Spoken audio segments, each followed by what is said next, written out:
was just pointing out the federal thing because you know they're doing it like how you think it would be better, right?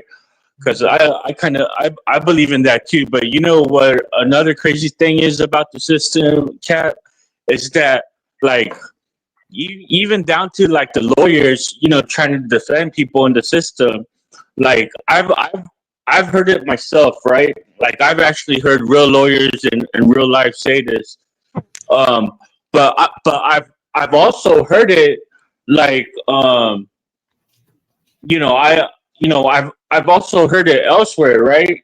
But Mm. and um the thing is that like lawyers and from like different areas supposedly they won't get the same action if you know compared to if they were from that area, but that shouldn't be, you know, like a lawyer should be able to represent his client with no problem whatever area that he chose, you know, that they happen to, you know, have to deal with, you know. Yeah, you shouldn't And have to. You shouldn't have to be registered in that jurisdiction. Yeah, they make it to where you got to be registered in a certain jurisdiction. So if your client got arrested in L.A., but he really from Georgia, he got to get a whole different lawyer.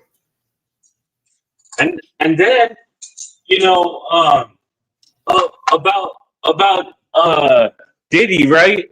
Like, you know, I was trying to kind of touch on this before, but you know, or I was, but you know, it's like, you know, like why would you give access? Why would you let the system get access to you when you're the type of person that you are, right? He's a billionaire. He's a minority at that, you know.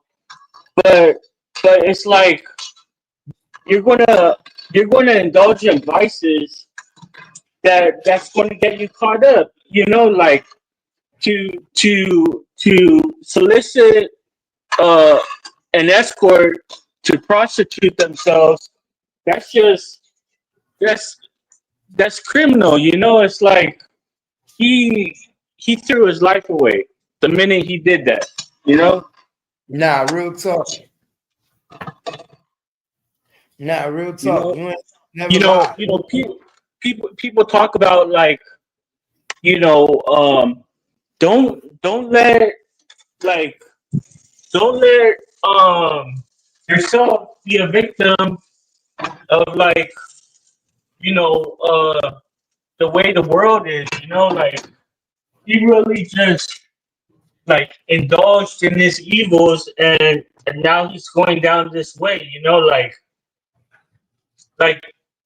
there's, like people know the bad things that they do. You know, like someone that does drugs, someone that's like doing crimes or gang banging, like those people like wish that they could stop.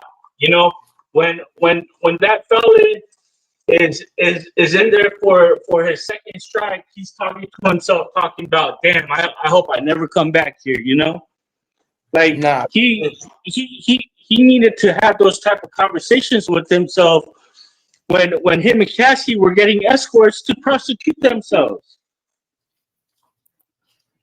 mm. Hey man. So we got two Fort Worth artists, man. Two Fort Worth artists. Go Yayo and Lil CJ Casino, man. Y'all know they've been going at it. I don't know if you heard of Go Yayo and Lil CJ Casino, Robert, man. But they one of the two hottest artists coming out of the DFW area that live in Fort Worth, Texas. And they used to be linked up. They used to be clicked up. They used to be joined by the hit. You know what I'm saying? Once upon a time, Lil CJ and Lil Ronnie was tight. All these niggas was tight, man. Everybody, it's crazy how niggas could let bullshit get between niggas, man. So your boy Go Yayo is trying to bring the city back together. He trying to be on some new Dallas type shit. He said he want to bring peace. He trying to bring peace to Fort Worth. Some people say it's a trap. Some people say they ain't never known Go Yayo to push peace. But then you got some people that's like, yo, he trying to do something new. Give a nigga a chance. Let's try something new. Let's see what we can do, man. Is we pushing peace or not, man? What y'all think, man? Y'all think Go Yayo is really trying to push peace with CJ Casino, or is he trying to put him in a back door? Do y'all see a back door, man? Robert, would you push peace with somebody that was responsible for having your loved ones killed or was engaged in it?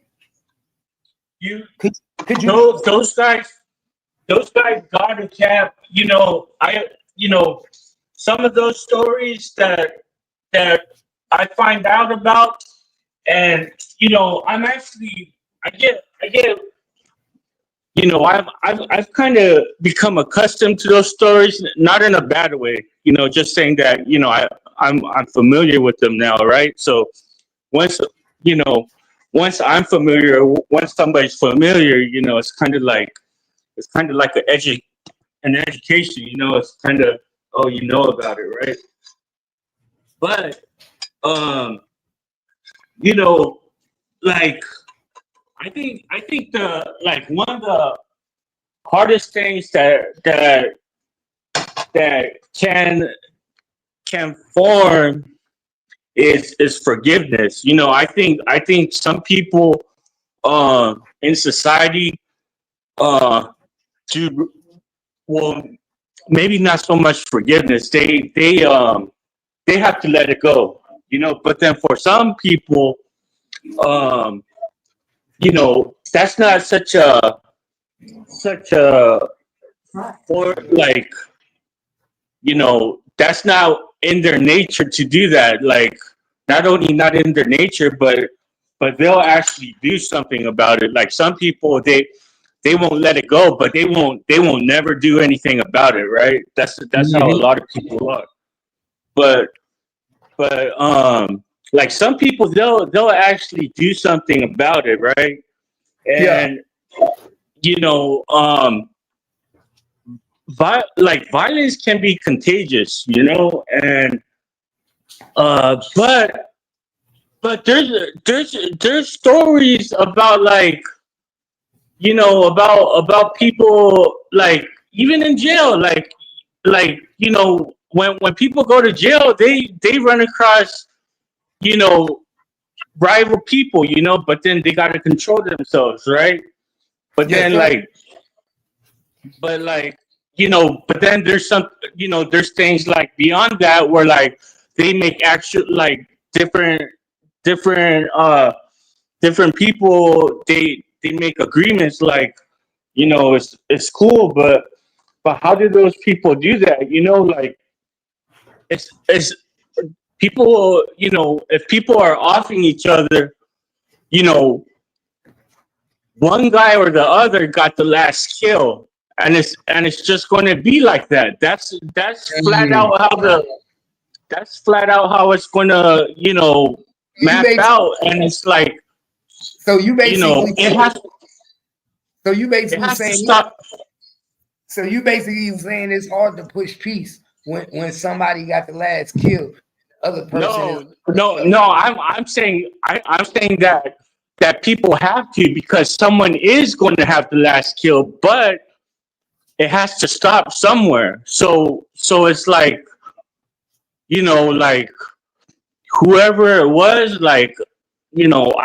I wish they was, well, the last kill was with Lil Ron. So that's why. So Kimmy, Go Yayo posted the other day on Facebook and tagged little CJ Casino and said, "Where you at? Let's finish our tape. Let's finish our mixtape." Right? And they were tape was closed or something? No, they knew they were starting the mixtape when before the beef started, and they never finished it. Okay. So I guess then he also made the comments. He said, "We pushing peace. LOL, just want to talk." Right? Mm-hmm. And then little CJ Casino responded on his shit and said, "I don't rap with punks." Oh, insinuating, you know what I'm saying? Yeah. And then Go Yayo posted back and said, "You don't gotta be scared, man. You gonna be safe. I just want to push peace. LOL. So, would you trust he trying to push peace, or do you see a backdoor? What you thinking? Me personally, I anticipate the backdoor. That's just me. I don't. If at one point we were at each other's heads, I'm not the type of person that could ever be like pushing peace. I just want to fuck with you, but we ain't gonna collab or nothing. I'm not gonna put myself into that. We can push peace, but I ain't fucking. Yeah, I'm not gonna collab because you leave the potential open for me back. These is not like, you know, falling out buddies. These niggas be taking out people. They be going at each other's head. This is not something like, you know, yeah, you want to push peace, but at the end of the day, I would never. I can't get that. That's me. I would never. Because I can never trust you again like that. I could never trust Once you. after blood is shed, you can never trust somebody that close again. Now we could probably push peace and stay our distance, but us be around each other, me kicking it with each other, me being in the same location, like really doing shit. You know what I'm you setting yourself up for a backdoor, and niggas look at you because that's why I looked at Mo 3 look like that. I always looked at Mo 3 funny because I felt like number 7 was against you. He was calling you 03. He was with Nah Nizzle. He was with Stretch Game. He was against you, your enemy. These niggas would have clapped you in the street if they were able to catch you.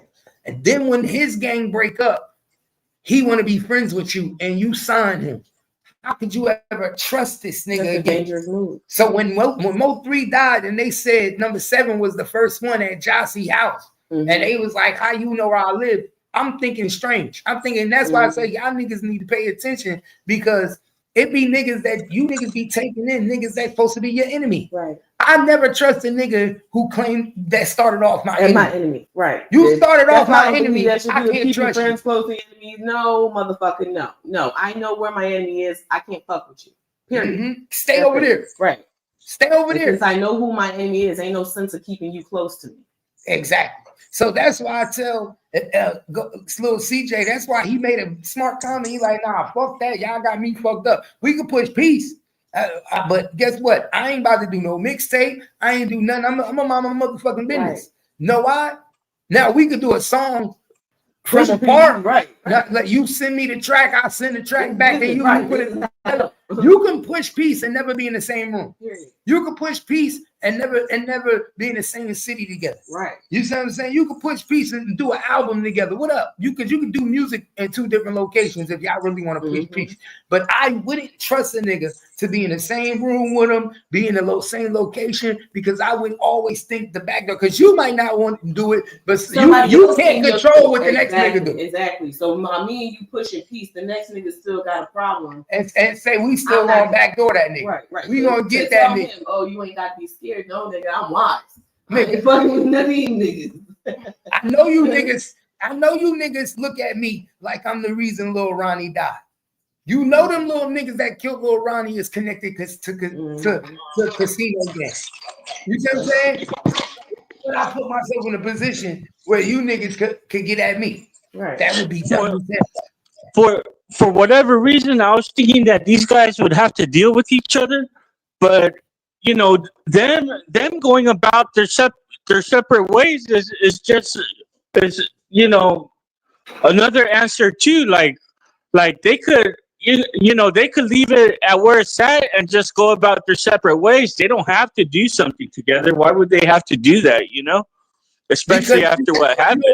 You know, Robert, because in the music business, to push peace is to make an album, to do a song together. That's how people really know that niggas is really, really, that's how niggas look at it in the music game. And far as in the music terms of form, when you push peace, that's a way of saying let's get money. Because we got our supporters, the people that support each other is in the middle. And at one point, our supporters used to support both of us because we were together. They made their supporters choose. So when these say, for instance, let me explain it in layman's terms. At one point when we were together, I was getting 100,000 subscribers because we had our fans that liked it each other. We were coming one. We were one. But when we broke up as a team, right, and we separated Casino Gang, and then you created 4E, we made our fans choose, decide. Some went with Go Yayo, some went with CJ Casino. But guess what? The ones that's with Go Yayo might still like you, never stop liking you. But guess what? I'm a diehard Go Yayo fan. So I'm not listening to you. I don't listen to your music. So you niggas push peace, like they say, push peace. That's the way of saying let's get our money back the way it was. And now these people are gonna say, "Oh, you cool with them again?" I fuck with them. It ain't no difference than YouTube. When niggas start beefing on YouTube and niggas don't fuck with a nigga, guess what happened? A nigga don't go to your channel no more. People stop fucking. They start fucking with you. Right. Ain't no difference. But if I go at it with a nigga, like when me and Wavy started going at it, my people stopped watching the page. My people stopped commenting. They got out the comments. If they do it at this level on YouTube, you think they don't do it in the high level of watching your music? Right. But see, the thing is, the difference about this is that this has not just been a media argument. Like you said, bloodshed has happened on this. So no, we can't push peace like that. That's dangerous in a situation where you know you're dealing with dangerous niggas. No, we can't do it because that's business. Business could have we would have to free. Push peace from a distance. Right, we have to push peace. Like I said, we don't have to be around each other to make music. Right. I agree with you. You know what I'm saying? You push it from your anger. But to be hand in hand with a nigga sitting up chilling and dapping, to be walking around like we together like tag team, I wouldn't do that. It wasn't just a falling out. Like people have lost their lives with this shit. So we can't be at that level. You know what I'm saying? That level of peace wouldn't exist. That's crazy though. I hope they get their shit together, man. It would be good for the city if they was able to come together and do a show and be in the same room. But I think it'll take a lot.